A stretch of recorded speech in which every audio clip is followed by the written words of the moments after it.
We've done all this work, and mind you, for a course, this is a good amount of work. But we still don't have any album covers, and our table view just looks really boring. So why didn't we do it? The problem, it's not really a problem, but the way the API is designed, when we look up an entity, whether it's an artist or an album, we don't get any actual image data in the response. This is by design so that we get a speedy response. So the problem is, how do we get the actual image data? We do this by separating the requests. Once the main data is downloaded to populate our table view, we're going to then fire off separate requests for the album artwork. This way, the user doesn't have to wait for both the album information and the album artwork to be returned before they can see any changes on the screen. This is a typical approach to downloading large assets where we don't want to make the user wait a while. The difference here, though, is we're not going to use URL sessions or data tasks with closures to conduct the network request. Instead, we're going to use operations and operation queues. To understand what this means, let's take a step back for a bit. When we first learned about concurrency, we talked about GCD, Grand Central Dispatch, or dispatch as it's now starting to be called. Dispatch allows us to write asynchronous code by executing our code, wrapped in a closure, on background threads, thereby freeing up the main thread. But how exactly does it do this? GCD keeps track of all the tasks submitted through the use of queues. A queue is a linear data structure, sort of like an array, except it follows a first-in, first-out policy.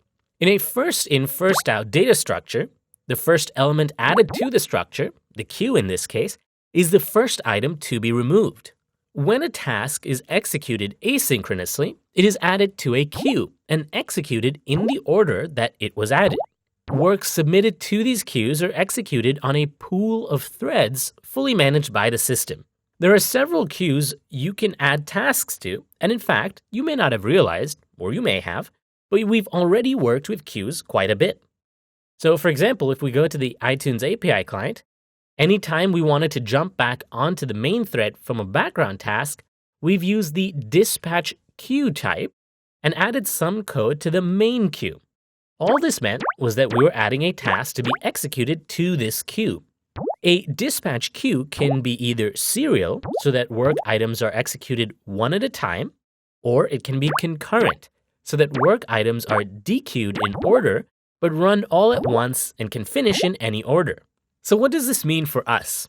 We need to download some data from the web to get the image artwork, but we want a bit more control over it than just making a separate web request.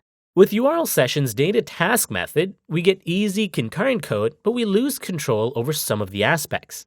We want to execute our album artwork download tasks at a specific time, and as you'll see in a second, we might even want to cancel it at some point.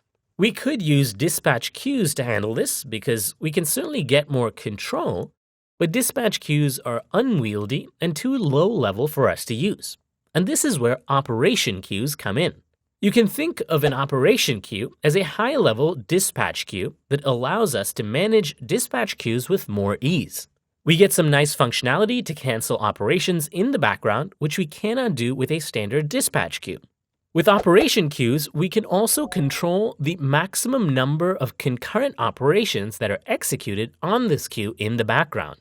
This seems simple at first, but there are some powerful implications. When we create data tasks and resume them, we have no control on which background queue they are dispatched onto, and no control of the order in which they are executed.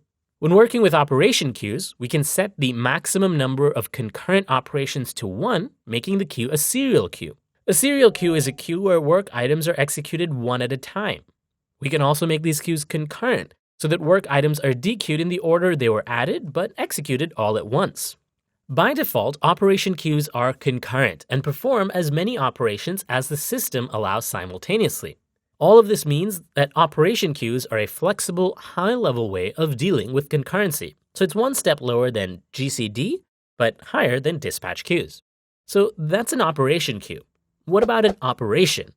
Where an operation queue is a high-level wrapper around a dispatch queue, an operation is a high-level wrapper around a dispatch block. What's a dispatch block? A block is the Objective-C equivalent of a closure.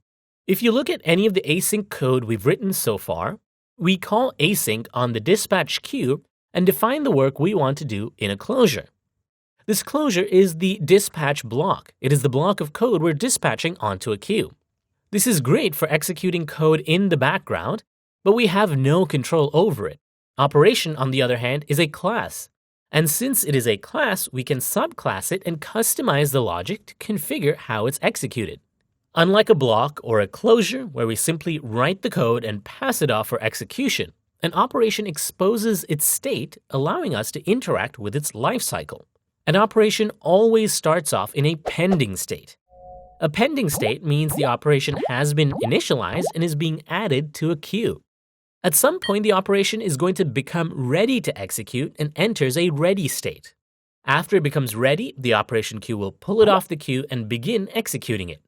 Readiness is really interesting. Since we can control whether an operation is ready or not, we can create dependencies. We can add logic to say that operation B is only ready once operation A has finished. This means we can control order of execution in a particular way. Now, after execution finishes, an operation enters the finish state, the final state.